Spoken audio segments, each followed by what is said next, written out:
Today on Girl Chat, period shaming? Have you been a victim? Oh, that's mad creepy. And schools across the nation are banning best friends. No way. Good idea or nah?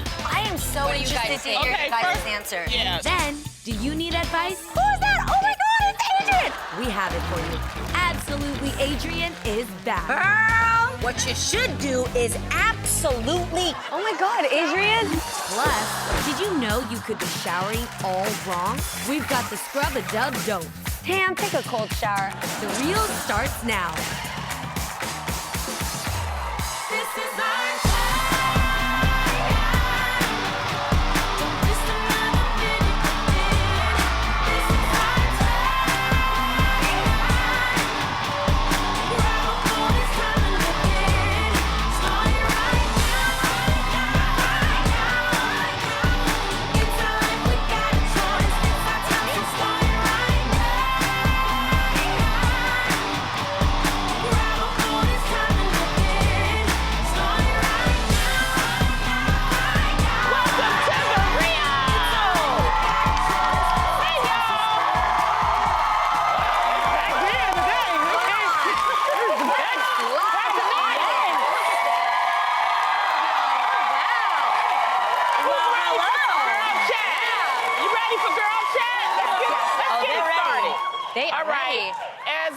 we all face something once a month that is totally natural. What's that? However, many people still feel uncomfortable discussing. I'm talking about getting your period, okay?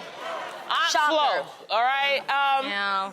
In fact, a new study from Think says that 58% of women admitted to feeling ashamed during that time of the month, and 42% said that they actually have experienced period shaming from family members and male friends. So, ladies, do you think period shaming is real out in these streets?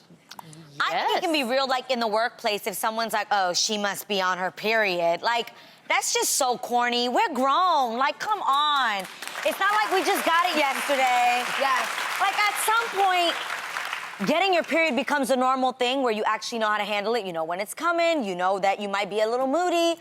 But, like, for people to point that out, it's just so corny to me. Yeah. What? You make a good point, though, about coming to a certain age where you realize it's something that's a part of life. Like, if you're a teenager and you have the cramps and the menstrual moments, of course, you're new to it, so you might, you know, have a little bit of leeway time. Yeah. But once you become a grown woman, you understand that it's gonna come out sometime of the month, and you're gonna deal with it. But don't blame us and act like we don't know how to live our lives and deal with what God gives us as a gift. That is true. To go through. I don't know, but still at this age, do you guys feel like that time of the month really gets you down? Well, I think I still feel embarrassed, only because you guys remember seeing those PSA educational films in school? Yeah, those right? old ones that like Massengill type commercials. I'm one of those girls. I did those films, and Wait, people hold still on. recognize Wait, what? me from I'm it. sorry, what?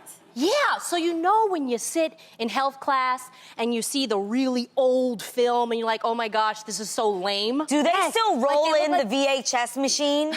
Yes, they roll in the TV. They don't do that anymore? I was that chick, you guys. That was like one of my first Well, what films. did you have to do? What did you say? I had to do everything. I had to have like the embarrassing talk, you know, with my mom and be like, Mom, I think I started my period. Oh my God. The entire world knows it. I was even on Sister Wait a minute. Sister and somebody recognized me as, hey, that's that period girl. It was me. No freaking way. Okay, wait a minute. Our real fam. Let's keep it 100. Our real fam are some of the best researchers and stalkers out there. Real fam, hit me up at the Jeannie Mai on Instagram. Tag me in this video. Find this video. We gotta see this video of Tam. I think it's on YouTube. Find it. Well, I think I always like to go like how this originated. Okay, in some societies and in some religions, you know, they look at a woman being on her cycle as being unclean. Yes. And so they put in certain things or, you know, ways to act when a woman is on. So it's like everybody knew you on it because it's like you're not supposed to sleep or touch or hug. Like that's wearing a scarlet letter. Right. Yes. But some people and some religions are modernizing it. It also happens like what happened in school. They were actually trying to teach, but I think now they need to modernize it and teach that it's just a natural thing, and that women shouldn't be ostracized about it. Or embarrassed. It's really a gift. You have to understand, again, it goes back to maturity. When you're that immature and you're like 12 years old in class and there's somebody talking about their period, people are gonna laugh and be silly. Why? Because they're immature. Yes. Well, let me remind everybody, there's a reason for a cycle. It actually starts life. Yes. That's the whole purpose of it. Like, if you don't get it, then you know that you're about to start life. Most of the time. Damn, Lonnie got sex ed real quick up in here. Yeah. No, because I don't want. It's actually a beautiful There are young thing. girls out there that are feeling ashamed, and you have to understand, when you get it, that's your sign, mostly of that you're becoming a woman, and there's nothing wrong with that. Hold on, wait. My mom actually said when I got my period, she said, "Congratulations, you are becoming a woman." It was a very, very sweet. I'm more like, "Congratulations, I ain't pregnant." That too. That'll do it too. Come on. Now. I wasn't phased. When I got my period, I literally knew exactly where to go. I knew where my mother's stash was, and I just kept it pushing. Well, I think sometimes, too, women use it as an excuse nowadays, too, because, like, if you're in a relationship and you acting kind of funky with your dude, I'm sorry, baby, 2 days later, I was PMSing. It's like, we got to stop as women using it as an excuse, Exactly. too. Then you can't get mad when they use it against you. Yeah. If you're using it as an excuse. But again, we grown. Like, y'all don't know how to handle your PMS already in your 30s? Like, some people you've been having it for over 15 years. But that's why it out? education is important. If you don't talk about this, if you don't, provide classes, everybody mama don't talk to them. Everybody daddy don't talk to them. Everybody don't have mama and a daddy or somebody. You might have like an aunt like I had that be like, look, this how you do it, okay? Wait, Sam, why are you making that face? Do you think some people don't have it under control? No, I'm legit still embarrassed buying like tampons and pads. Way. I am. I send in my husband to do it. You make Adam buy your tampons? I do. Isn't that more embarrassing? He does it. Wait. Adam, you know Adam is a good husband. Yes. Because you don't think that's more embarrassing for him? Why? I feel like men don't care. You guys, this is way too much TMI. Okay. But I had a hard time learning how to use tampons because I wasn't sexually active while I was, using them. So it was not fun. I'll tell you that. So hold back. So she used pads. I used pads for a very, very, very long time. I did. Well, ain't nothing wrong with that. Okay. No, but it would hurt, and then I, read about the toxic syndrome. Now I'm with you. Yeah. You needed to use the pearl, the nice ones. I didn't have that back then. I had the little hard, baby ones. I had the hard cardboard one. That's the one that would just or ones that don't even have the applicator. No, what y'all don't remember is what I remember when my aunt Irina, when she told me how to do it first, we used to have the pads that you add this contraption with, remember? And you would have to hook it on. You guys know what that is? And the pad was like a brick. It wasn't like the pads you have today. It was like a big old brick, and you had to, and then it was. Come on, stop it. You act like you were born before there were telephones. I was Doing? I'm old. I'm an old bitch. No, okay, look. No, you're not. Ain't nothing wrong. No, she's not. Yo, somebody told me that that's what they send you home with after you have a baby. That they low-key send you home with like a telephone book pad. Yeah. And it's like a pamper. That thing goes from the belly button all the way to your spine. Yeah. It's true. It's like it's true. It's big underwear with a huge pad because you continue to bleed after you have your baby. Right. A lot of people don't tell you that. But see, I was right on the cusp of it, Jeannie. I was right, towards the between end. The cusp. On the cusp. Inventing the telephone and having cars that can drive. And then it was then they invented the pads that just stick on. Oh my God, we having this on national TV. Yeah, the adhesive. That's when they had. But they were still huge. Using those for a really, really long time. Wow. Yeah. So can you imagine, because the packaging today is, thank goodness for technology, it's small, it's little. And it's not noisy. Back then we had huge boxes. Wait, see, okay, if that's Lonnie's version of feeling old, my version of feeling old today is remembering if whether or not you took the one you put in out. Yo, when you have a bad memory. That's like a serious. You can get toxic. Is it toxic syndrome? Don't leave it in. Syndrome. I'm aware, but I'm not the only person sitting there just taking one out, unwrapping it, and going, wait a minute. No. Girl, that's what the string is for. Ain't it hanging there? Yeah. Yeah, but some people forget. You know what? I remember this. My mother, my friend's mother, we thought she was losing weight, all this other kind of stuff. Yeah. And we thought something was really wrong with her, and she was getting sick. We were saying I could buy it. She was losing weight a lot. She went to the doctor. They looked up in there, and it was an old tampon. Oh, jeez. That had been there since, I don't know how long, maybe 20 years. That's why I didn't use For the real. tampons. Wow. For real. Wow. I used the pads for a very long time. Also, be careful with those. Be very careful. That's why you should go to your doctor. Because my friend had an IUD, and she forgot she had the IUD, Lord. and it got infused in her, and they had to go in and get it out. So that's why women have to go to the doctor. It's a reason for doctors. It's a reason for getting a checkup, so you can check down there. And That's it's also all. important to not get too drunk, where you forget the tampons up there, and then you have intercourse, and then things get real funky. Well, okay. From period shaming to best friend shaming. Go ahead, we over with that one. Psychologist Barbara Greenberg recently wrote an article in U.S. News and World Report describing a new trend sweeping schools across the country. Banning best friends. What?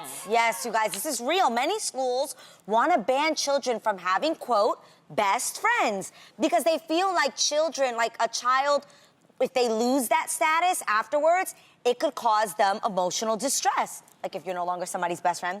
So some schools also believe that kids claiming they have best friends excludes other kids in the class and it makes them feel bad. Right. So ladies, do you think this is a realistic policy or is it just really dumb?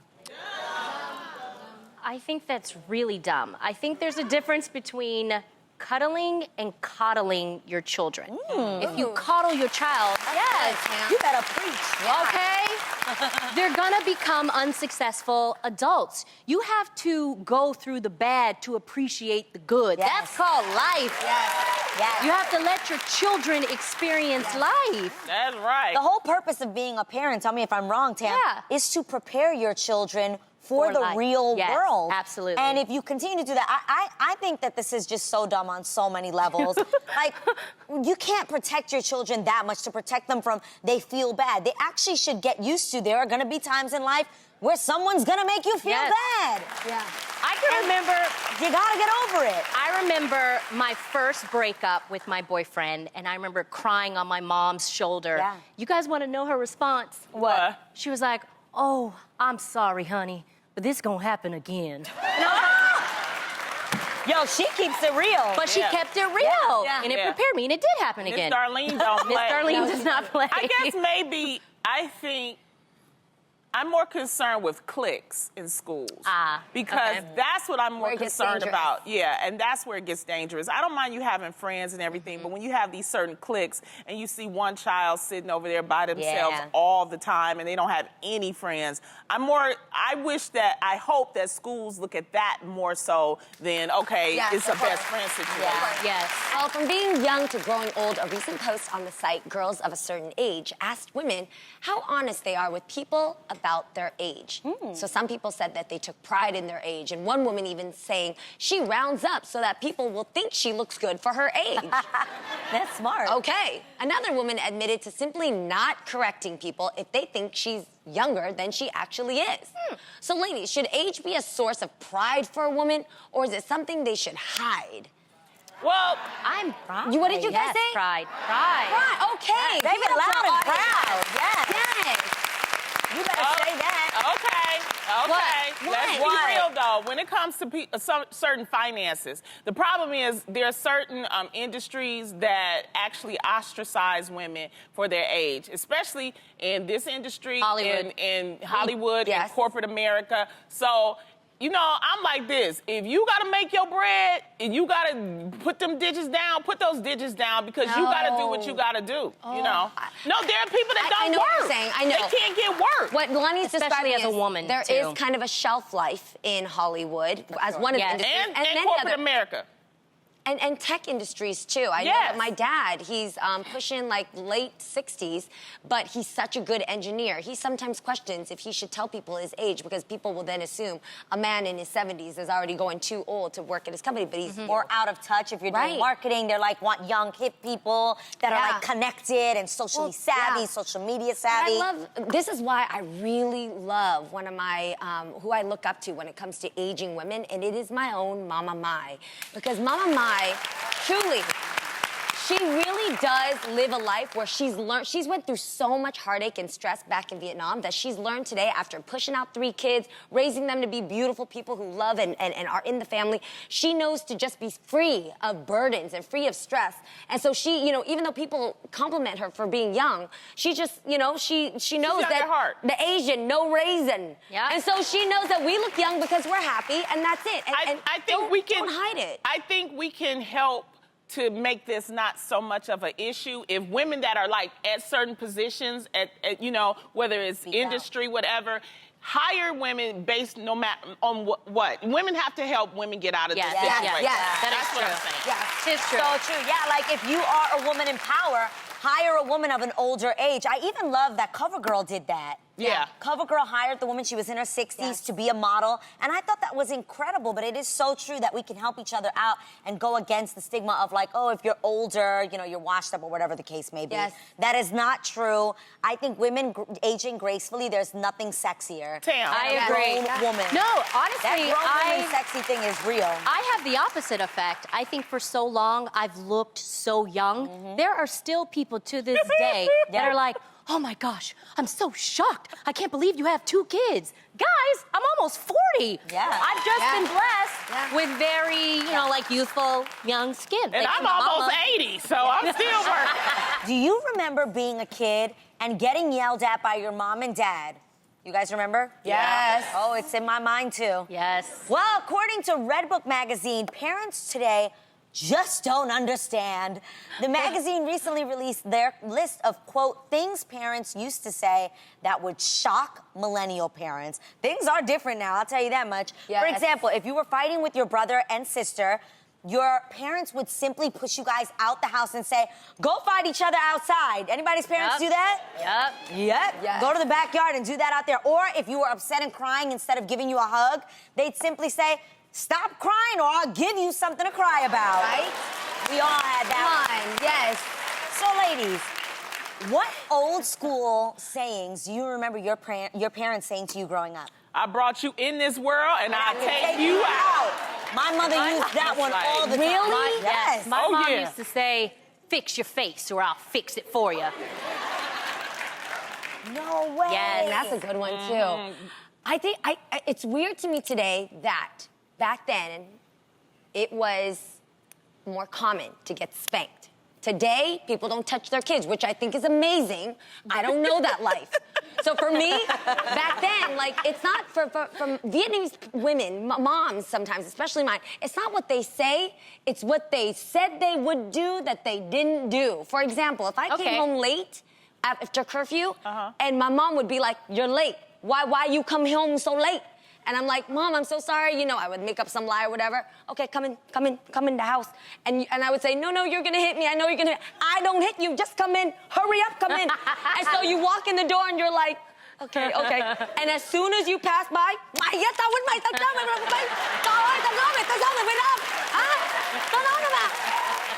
and you would be like,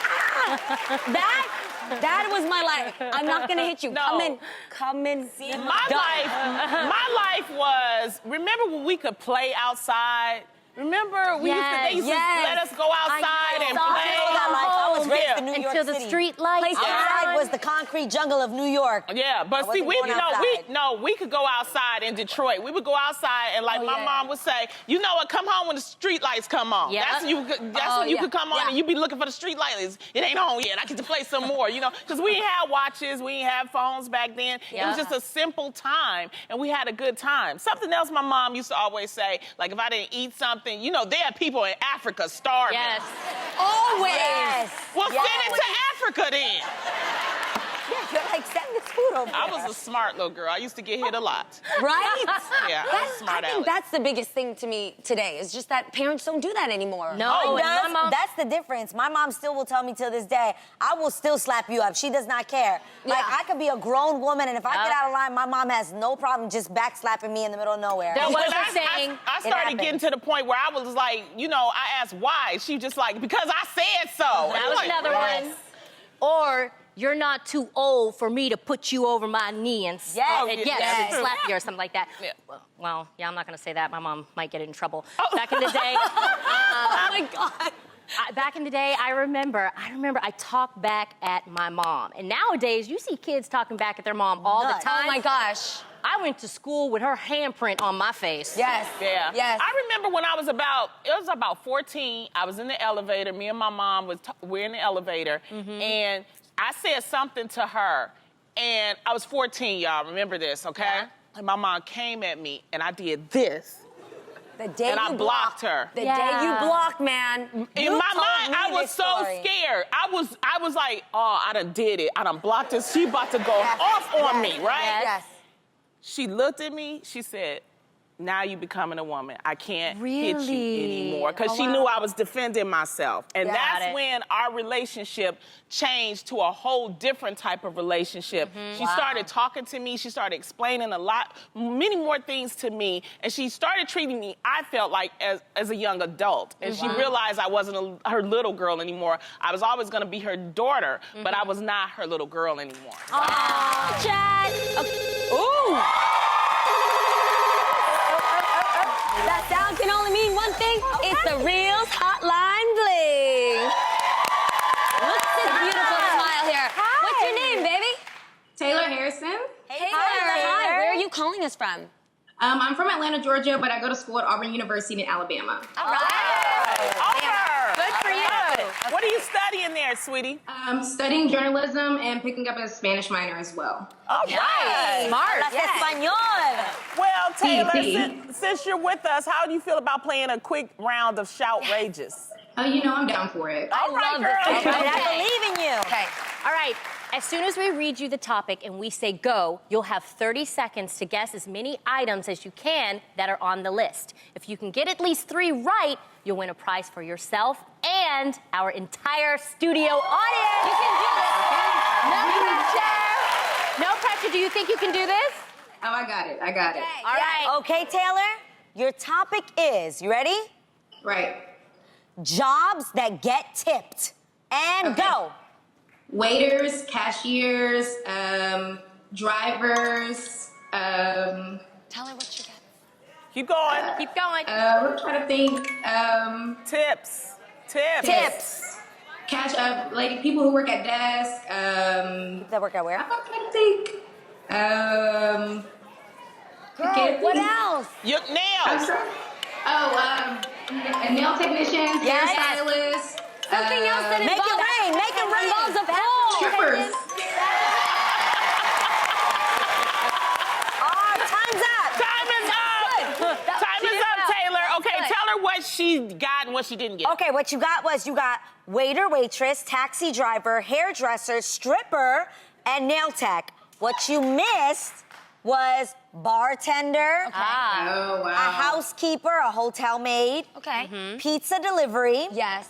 valet, and a barista. Oh, wow. That's people that make Kind of coffee. hard, That's yeah. what that is. You got a total of 25, right? barista. So you got 25 is your entire thing. So guess what? You just scored yourself and the entire studio audience a prize. Reddit.com recently posted this question to its readers. What annoys you when you go to someone else's house? For example, one reader said when they have musty towels in the bathroom and they leave an odor on your hands. Another person said when the house has a particular smell and you have to adjust to it every time you go there. Yes. Ugh. And finally, one person said that they hate when they don't have quality toilet paper. Okay, well, I know for me, y'all know I'm a cleaning snob. I don't like when you have crust still in your toilet, like the stains when you go to the bathroom, and this is my pet peeve, you guys, when the bathroom smells like pee and you could see a little bit of the pee on the bottom of the toilet. Have y'all seen that? Or if you lift up the toilet, then you can see all the grossness there. Yes. Please clean your toilets. Don't forget about that. That's just pure nastiness. You know what I hate? If I go to somebody's house and I ask for some water and they give it to me in a mason jar, I don't know what it is.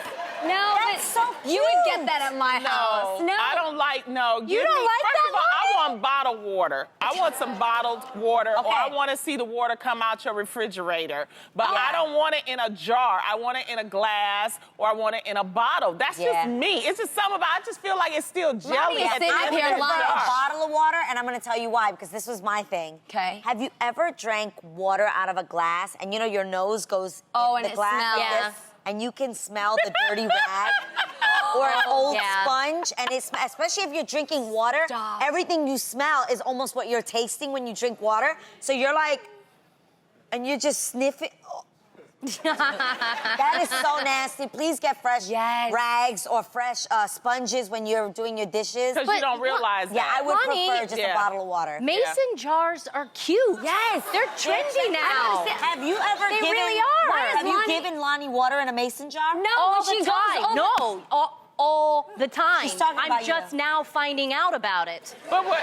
No, she don't pay attention to me when I'm in her house. She gives me the jar, but then I go and I get a glass and I go to the refrigerator and I get water. She has never noticed it. I haven't. See? But now you know. Well, now I know, Yeah, Lonnie. you know. I just don't want to hurt her feelings, so I just be like this. Too late. Too late, Lonnie. Too late. Okay, what about etiquettes? There's also etiquettes, right? What about have you ever had, like, you go over to your friend's house or something and then they get out some food to eat, which is fine, but they don't offer? Like, I think if you take out chips or something, you should at least, like, pour it on a plate and maybe share, but when you're sitting there, like, how's your day doing? Or forget And that. like- What if they don't have any food? I'm sorry, if you're having people come over your house, have a snack, have something This is true. prepared, This is have some true. chips and salsa. Adrienne. I always have a cheese plate ready. Adrienne, You do. I love, You're the best hostess Some ever. popcorn, something. really I is. love that when I came over to Adrienne's house, my favorite thing was when you showed me where your snack drawer was. Yes. Right underneath in the Yes. middle console. On the I know island. exactly where it is, and I know where the Yes. pop chips Well, are. I will say this about Tamara. She always has wine and chocolate do. for me. At least I have that. That's, Well, But thank does you, she Lonnie. have wipes in the bathroom? yes, she has wipey. She have everything That's in her important, bag. too. I have everything. Everything. I'm gonna have mason jars though. I think they're really cute. Now, it happens to the best of us. Sometimes we hit a bump in the road and have to search beyond ourselves to find answers to keep on keeping on. But search no more, people, because we've got resident truth teller Adrienne Houghton, who can transform that bump in your road to some smooth sailing. Meow. Listen up, this is Absolutely Adrienne. Absolutely. Absolutely not. Absolutely. Absolutely not. I love it so much. Okay, Aid, this story comes from Beverly Guerra in Santa Monica, California, who watches us on Fox 11. So here's her story. Okay, I'm listening. Hi, Adrienne. Last year, my boyfriend of 7 years and I broke up, and it didn't end very well. I was very close with his family, and while we were together, I would spend lots of time with his mom and sister. When we broke up, I was more heartbroken about losing his family than him. I'm actually the godmother to one of his nieces. Now, we've both happily moved on, but I want to keep a relationship with my goddaughter. I'm trying to find ways of doing this without causing family drama or even drama with his new girlfriend. Part of me feels like I shouldn't try to involve myself anymore with his family, but this other part of me feels like I am her godmother, and if I want to be a part of her life, I should be. Do you agree I should carry on with my godmother duties, Aid? I think that you should absolutely do whatever you feel in your heart, but it's deeper than that. Okay, this is what I really feel. I feel like you've got to be mature about this. You're two parents. I don't think you should take being a godparent lightly. You stand in a church and you actually make a vow to be there for that child, to make sure that they are raised up in the right way, that God forbid something happened to their parents, you'd be willing and able to step in and be there for them as a parent. Now, this is where things get complicated. Okay. Now that you guys are no longer together, you still have to respect the fact that at the end of the day, I don't care how close you were with his mother, his sister, his brother, his uncle, and his aunties, that is still his family. So, as much as you may have felt you had a bond with them, they got a deeper bond with him. And I think if he feels uncomfortable having you around, at some point, you have to respect that. Yes. So I think if it's making everybody else uncomfortable, I think the real conversation to have is with the mother of the child. And I think the two of you should come to an agreement as to what that relationship should be moving forward. So whoever's child that is, his niece, you should sit down with her and say, hey, this is the situation I'm in. This is how I feel about it. If it's uncomfortable, I want you to be honest with me. I want to be a part of her life. But if that becomes too uncomfortable for you as a family, it's not worth it. That's still his family. You got to respect that. You got to respect his family. Go find another child. Go find, God, you might want to find another godchild. No, I think that this actually happened to me. Yes. Me and actually Rob are godparents to my little cousin Deanna. Rob Kardashian? Ding, ding, ding. It would be that Roberto right there. But I think once we broke up, we never even thought about it again. And I don't think my family was seeking him out. Like, you're a bad godfather. You didn't come back from, like, these things happen. And I think people move on and it just gets weird. So sometimes you gotta respect that the family maybe. Who made Rob a godparent? I was the godmother and he was the godfather. We actually went to y'all were together. We were together, went to North Carolina for her christening and everything, and it was a great moment. But I think even now, they'd be like, nah, because it's weird, no? Yeah. So I don't think my goddaughter feels like, where is Rob? He's not my god. Like, she doesn't feel a way about it. We broke up and we were young. And then you move on in life. You learn something every day on Absolutely, Adrienne. I'm just saying. You good work, Machi. But family is family, and that's the most important thing. You always have to respect a family. That's right. That's right. Family Blood is is thicker than water. Showers are an essential part of our daily lives. There's nothing better than looking, feeling, and smelling fresh. But did you know that you could be showering all wrong? Well, we're here to set the record straight. This is Scrub-a-Dub-Don'ts.